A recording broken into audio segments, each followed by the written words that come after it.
por essa rica oportunidade essa que Ele tem nos dado.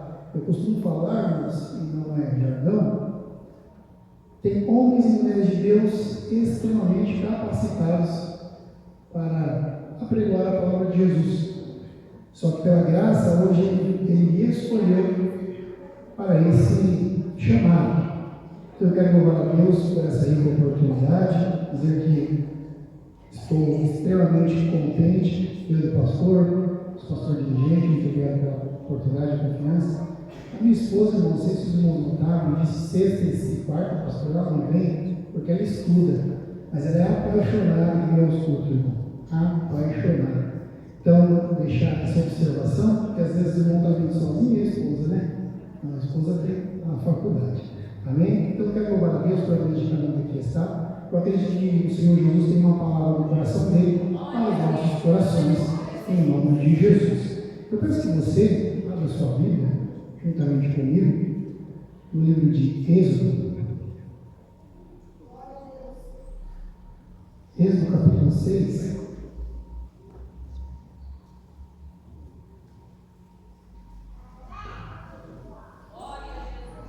Vamos fazer menção a alguns versículos, logo após, vamos pular para Êxodo 14. Sem estudar que vai dar certo. Êxodo, capítulo 6, verso 2. Amém? Segundo livro da Bíblia, acredito que todos os irmãos já encontram. E diz assim, versículo 2: Falou mais Deus a Moisés e disse: Eu sou o Senhor. E eu apareci a Abraão e a Isaque e a Jacó como o Deus Todo-Poderoso, mas pelo meu nome, o Senhor, não lhes foi perfeitamente conhecido. E também estabeleci o meu concerto com eles, para dar-lhes a terra de Canaã, a terra das suas peregrinações, na qual foram peregrinos. Por 14, no mesmo livro de Êxodo 14, no verso 15, irmãos. Êxodo capítulo 14, verso 15, que diz assim: Então disse o Senhor a Moisés: Por que clamas a mim? Diz aos filhos de Israel que marchem, e tu levanta a tua vara e estende a tua mão sobre o mar, e fende-o para que os filhos de Israel passem pelo meio do mar em seco. Pode tomar assento em nome de Jesus Cristo? Um texto bastante conhecido, irmãos. Um texto que, se você não ouviu um louvor acerca desse tema, muito provavelmente você ouviu uma pregação que conta da travessia do povo, a libertação do povo de Israel e a travessia. Mas eu gostaria de voltar um pouco antes, onde tudo deu início. A Bíblia fala que o nosso irmão José, filho de Jacó, teve um sonho e que nesse sonho seus irmãos teve inveja dele e, consequentemente, começou a persegui-lo ao ponto de jogá-lo numa cova, ao ponto de ele ser vendido. Mas interessante é que desde José já havia uma promessa, irmãos, já havia algo que foi proferido por Deus. E eu quero enfatizar essa palavra, promessa, aquilo que sai da boca de Deus, aquilo que Deus nos promete, aquilo que Deus fala para mim, para você, que vai fazer. Desde José já havia uma promessa, em meio do sonho, Deus falou e o prometeu. E agora você conhece a história muito melhor que eu. Ele é vendido, ele passa a morar no Egito, agora ele é escravo, ele trabalha na casa do eunuco, ele vai para a prisão, até o ponto que o faraó tem um questionamento, até o ponto que o faraó precisa que alguém sane a sua dúvida, responda a sua pergunta, e não tem ninguém em todo o Egito capaz de elucidar aquela questão. Não tem ninguém em todo o Egito capaz de responder e resolver aquela questão. Ao ponto que aí sim, irmãos, a promessa que Deus havia feito começa a se concretizar na vida de José. Agora ele é chamado, passa na sua barba, corta os seus cabelos, coloca uma roupa nele e ele ensina, ele resolve aquele questionamento de Faraó, ao ponto de Faraó dizer: olha, vamos criar um cargo aqui no Egito para que você possa exercer o cargo de governador. E a Bíblia fala que através de José, os seus irmãos e a sua descendência foram irmãos, foram anos de bênção, foram anos de vitória, foram anos bons em que o povo de Deus morou no Egito, ao ponto que o faraó que governava morreu, e agora se levanta um outro que começa a ver, irmãos, que o povo multiplica com facilidade, que o povo não cresce com facilidade, começa a entender que aonde o povo de Deus coloca a mão, as coisas se transformam, aonde o povo de Deus coloca a mão, algo diferente acontece, e aquele faraó também envolvido pela inveja, também envolvido por um sentimento mal, começa a dizer, olha, é melhor nós perseguirmos ele, é melhor nós escravizar esse povo, porque senão eles podem tomar o nosso governo, ao ponto que agora um povo que vivia bem, um povo que estava em tranquilidade passa a ser escravizado. Irmãos, terrível é a escravidão.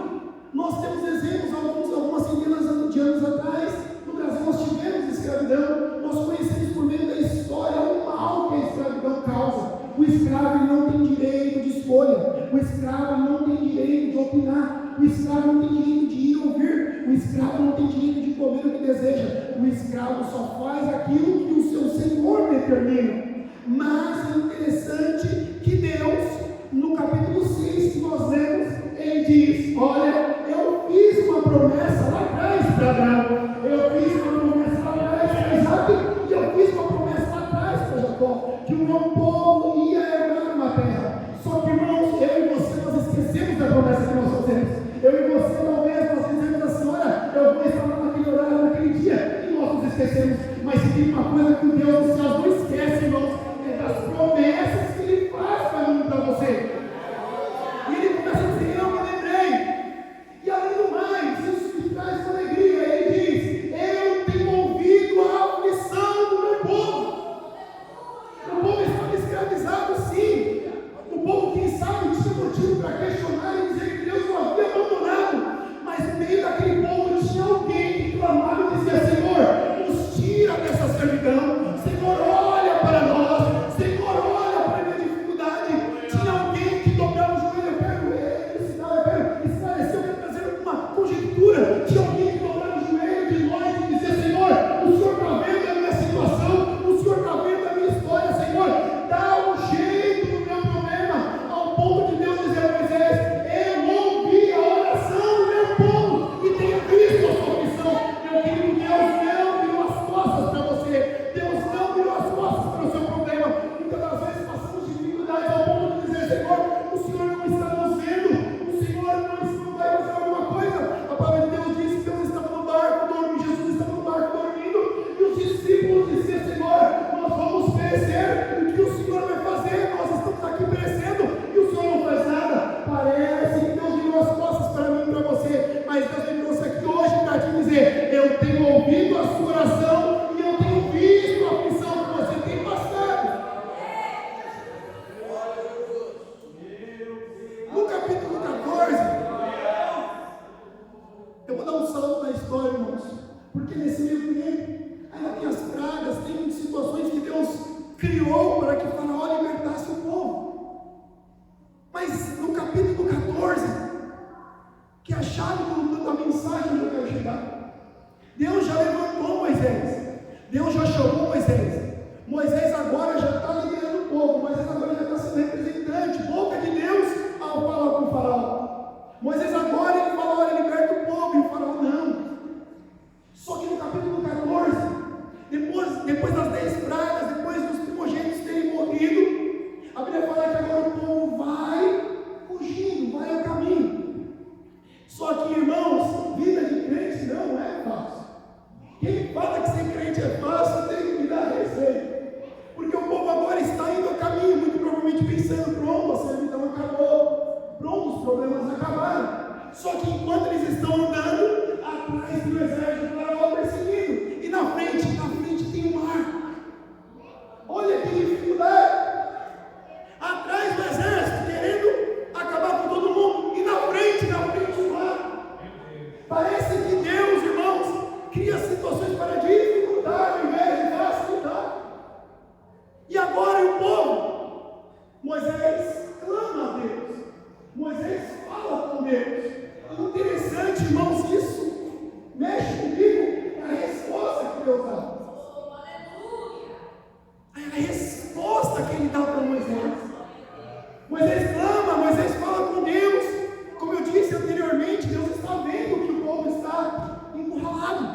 mantém quieto.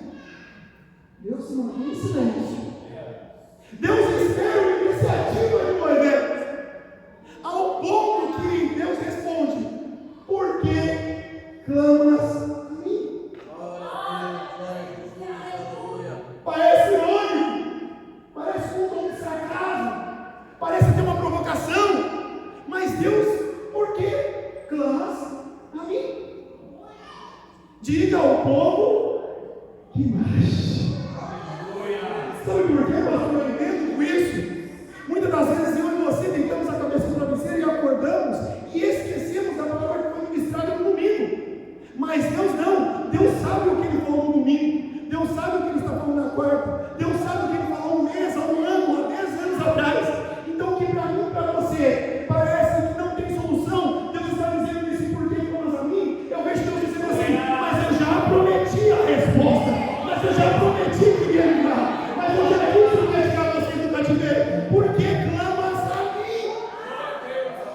Parece que eu vejo Deus falando que repetir todas as vezes, aqui toda manhã, falar para vocês o que eu vou fazer. Por que clamas a mim? A ordem já foi dada, só continue marchando. A Bíblia fala que Moisés, com o que ele tem na mão? O que ele tinha? Um navio? Um cruzeiro para atravessar o povo? Um barquinho que seja? Não! Moisés tinha a mesma ferramenta que ele usou para demonstrar o poder de Deus perante o faraó: um cajado. Moisés tinha apenas um cajado na mão, e com o cajado ele toca no mar, e o mar se abre. Parece que eu consigo ver semelhança entre os dois quando eu me deparo com a história de Davi ao enfrentar o gigante, porque havia Abinadab, havia os seus irmãos, havia o exército de Israel que estava, a Bíblia fala, tremendo com medo do gigante filisteu. Mas Davi não usou a armadura de Saul, Davi não usou a espada de seu irmão, Davi não usou nada emprestado. Davi usou o quê? Davi usou aquilo que ele tinha todas as manhãs para cuidar das suas ovelhas: as pedras e a funda. Davi roda aquela funda e acerta a cabeça do gigante. Porque, meu irmão, porque, minha irmã, o que você tem é o suficiente para vencer essa batalha. O que você tem é o suficiente para abrir esse mar. O que você tem é o suficiente para dar uma solução para esse teu problema. Muitas das vezes recorremos à arma da direita, muitas das vezes recorremos à arma da esquerda. Isso não é um problema, não. Mas Deus está dizendo para você: você tem a chave para abrir essa sua porta. Essa é a tua mão. Eu só preciso que você tome a iniciativa de abrir a porta. Moisés não faz nada mais do que tomar uma iniciativa. Moisés toma a iniciativa para resolver o problema. Moisés toca com o que ele tem. Para mim e para você, talvez para Moisés e para todo o povo, não faz sentido um cajado quando você está de frente com o mar e o povo está vindo, o exército está vindo te afrontar. Talvez para nós não faz sentido, mas quem disse que Deus pega coisas que fazem sentido para resolver os nossos problemas? Quem disse que Deus usa as coisas naturais e físicas para resolver? Porque senão não se chamaria milagre, porque milagre é algo que não pode se explicar. Aí eu vou um testemunho aqui e nós nos alegramos porque é milagre não se explica, milagre se vive. Depois de viver, você conta para edificar a igreja dizendo: foi Deus quem fez. Como eu não sei, mas foi Deus quem fez. Moisés, ele toma a iniciativa e toca no mar. Moisés, ele toma a iniciativa e faz aquilo que ninguém teria coragem de fazer. E o mar se abre. E o mar, ele se abre ao ponto do povo atravessar em terra seca.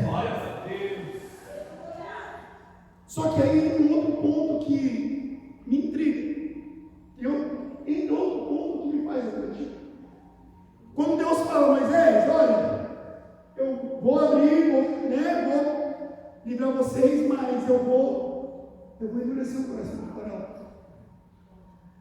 Eu vou endurecer. Parece que eu vejo Moisés falando para Deus: não seria mais fácil amolecer? Não seria mais fácil se o Senhor... Não, eu vou endurecer. Parece que quanto mais você faz, parece que mais difícil fica. Parece que quanto mais você luta, maior é o sofrimento.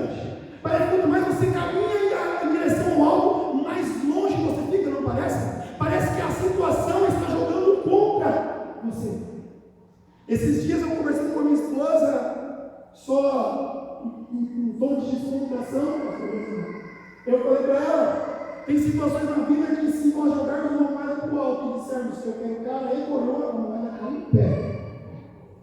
Se jogarmos a moeda e dissermos cara e coroa, eu ganho, a moeda vai cair em pé. Tem situações em que parece que tudo está jogando contra. Tem situações que parece que tudo está contra você. É no serviço, é em casa, é o marido, é a esposa, é o filho, é a faculdade, é a escola. Parece que tudo está jogando contra. Só que nós precisamos entender alguma coisa, irmãos. Nós precisamos entender a forma com que Deus nos vê. Porque muitas das vezes olhamos para nós e nos achamos pequenos, muitas das vezes olhamos para nós e nos achamos fracos. Muitas vezes olhamos para nós e dizemos que não vamos conseguir. Mas deixa eu dizer alguma coisa para você aqui. Só que o nosso Deus que está no céu, Ele olha para mim e para você, Ele não vê o alguém coitado, Ele não vê o fraco, Ele não vê um qualquer, Ele não vê um simples coitado jogado no chão, não. Ele olha para mim e para você e vê que nós somos a imagem e semelhança de Deus, e vê em você um potencial, e quando nós olhamos no espelho, nós dizemos, não é possível. Sim, é possível. Ele vê potencial em você, irmã, Ele vê potencial em você, irmão. Sabe qual é o potencial? Aquele que você não consegue compreender. Então o que nos resta? Somente continuarmos caminhando. Diga ao povo que marche, só nos importa marchar. Marchar para onde, Jesus? Marchar em direção ao alto, que é Jesus Cristo. Marchar em direção ao céu, dizendo, Senhor, ainda que a figueira não floresça, e ainda que a figueira não dê os seus frutos, eu todavia vou me alegrar no Senhor. Sabe por quê? Não é as bênçãos, não são as vitórias, não é a vitória que te vai ganhar, não é somente a vitória que te define como cristão, não, porque ser crente ganhando tudo é fácil, irmão. Ser crente tem tudo em volta, a favor é muito tranquilo. Eu quero ver você ser crente, como a irmã contou aqui, quando a farinha da panela acaba e o azeite da botija não tem mais. Eu quero ver você dar glória a Deus quando o filho está enfermo e você tem que ter o culto e dizer que Deus salva, Deus cura, Deus liberta e Ele sara. Ser crente com tudo dando certo é fácil. A Bíblia fala que um homem tinha tudo. Tudo ele tinha. Tudo ele podia. Não, para ele era tudo fácil. Fica fácil ser Deus. Fica fácil ser cristão. Josias, você não conhece a minha história. Não conheço, mas Deus conhece. Jesus, você não sabe o que eu passei para chegar aqui, eu não conheço, mas Deus conhece. Jesus, você não sabe a minha trajetória, o que eu passei, o que eu estou passando no dia de hoje, eu não conheço, mas Deus conhece. E se você está passando, irmão, deixa eu te falar uma realidade que vale para mim, vale para você. É exatamente o que você aguenta suportar.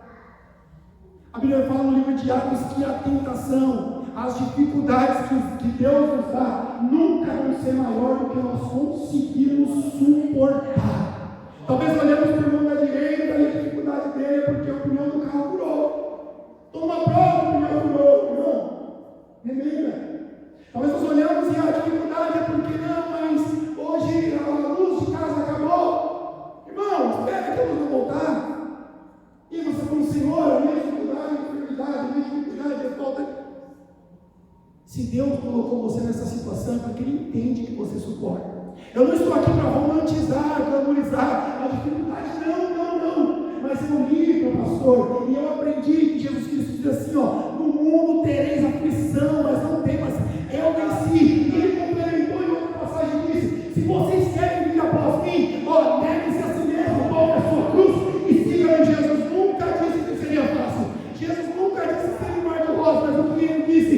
Ele disse assim, ainda que passares pelo fogo, a chama não arderá em ti, e se passares pelas águas, elas não te submergirão. Sabe por quê? Porque ainda que passemos dificuldade, irmãos, nós temos Jesus Cristo ao nosso lado, nós sabemos em quem temos crido e sabemos que Ele é fiel. Aleluia! Nós precisamos entender que a aflição, que a prova, que a dificuldade não é para matar crente. Não é para acabar com a vida do do crente, não é para colocar o crente, não. A prova, o vale, o deserto nunca vai ser para te matar, mas para te fortalecer. Eu estava conversando com a minha filha, a mais velha, que ontem completou 8 anos, e ela conversando a respeito de não conseguir as coisas, no sentido literal, né? Não conseguir pegar, não conseguir levantar, no sentido literal da coisa. E ela falou, eu não consigo, eu nunca vou conseguir. Eu falei para ela, quando você tinha 1 ano de idade, eu apontei para a cadeira de casa, eu falei, você conseguia levantar essa cadeira? Ela disse, não. Eu falei, agora vai lá e levanta essa cadeira para mim ver. Ela foi com facilidade levantar a cadeira. E eu falei para ela, o que aconteceu de diferente? Ela, não sei. Eu falei, a cadeira mudou, ficou mais leve? Nós compramos outra cadeira, substituímos uma outra cadeira ou é a mesma cadeira? Ela falou, não, é a mesma cadeira. Eu falei, então o que mudou? Foi você. Foi você que mudou. Foi você que cresceu. Foi você que se tornou mais forte. Não foi a cadeira que ficou mais leve. Não é a prova que ficou mais leve. Não é a dificuldade que ficou menos dificuldade. Não é o peso que ficou, não. É você, irmão. É você, irmão.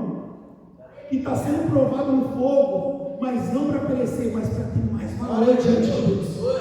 É você, minha irmã, que foi provado no fogo, só Deus e você sabe a dificuldade onde você passou. É você, irmã, que hoje aconselha uma outra irmã mais nova, e você fala, não se preocupe, essa prova vai passar. Mas não é porque você está desmerecendo a prova, não. É porque você passou por situações iguais, ou muito pior do que a dela, e você sobreviveu, irmã. Não é a prova que está mais fácil, é você que ficou mais forte.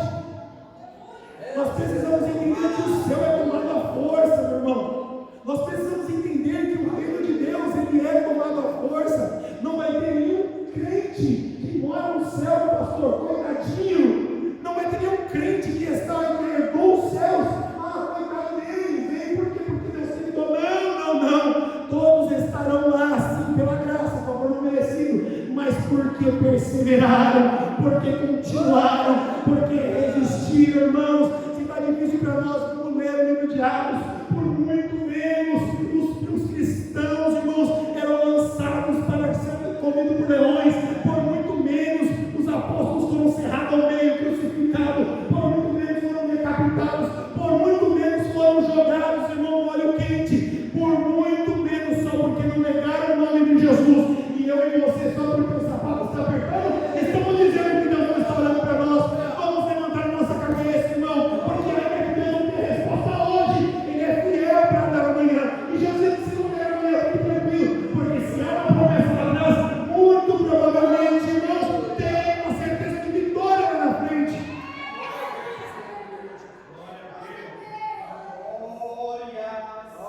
Não estou aqui a pedir para o nosso pastor Alexandre, ele ficou guardando essa palavra, eu aprendi com ele. Nós temos o nosso pastor Euclides, o nosso pastor Jeremias, para puxar o nosso orelha, para dar uma palavra mais dura, né, pastor? Para exortar. Não é atributo meu, e não é isso que eu quero com essa mensagem. A Bíblia fala, consolar uns aos outros, o quê? Deus dá carro, dinheiro, conta no banco. É isso que a Bíblia fala, não, consolar uns aos outros com essa palavra. Qual palavra? Um dia nós vamos morar no céu. E que eu tenho com isso, Josias? É porque lá não haverá dor, lá não haverá choro, lá não haverá medo, lá não haverá preocupação. Um dia nós vamos morar no céu, meu querido, porque essas coisas vão tudo passar, tudo vai passar, essa dor vai passar, nada é eterno nessa terra, tudo vai passar, a dificuldade vai passar, o medo vai passar, a preocupação vai passar, tudo vai passar. E o que não passa, Josias, o que não passa é a promessa de vida eterna, o que não passa é a promessa de Jesus dizendo, lá no céu tem muitas moradas, lá no céu tem muitas moradas. Ei, meu querido, tudo passa, tudo vai adiante, mas a morada celestial é eterna. Então, se está ouvindo isso aqui, se apegue nessa palavra que diz, por irmão meu aqui, bem-aventurados que choram, bem-aventurados que têm sede de justiça, bem-aventurados que são perseguidos. Por que, Jesus? Porque eles trazem ao reino dos céus, porque eles serão consolados. Precisamos acreditar, precisamos ter fé, precisamos perseverar, porque o nosso Deus, irmão, não é homem para que minta, e nem filho do homem para que se arrependa. Se ele prometeu, vai acontecer. Se ele prometeu, vai acontecer. Diga essa palavra em nome de Jesus Cristo.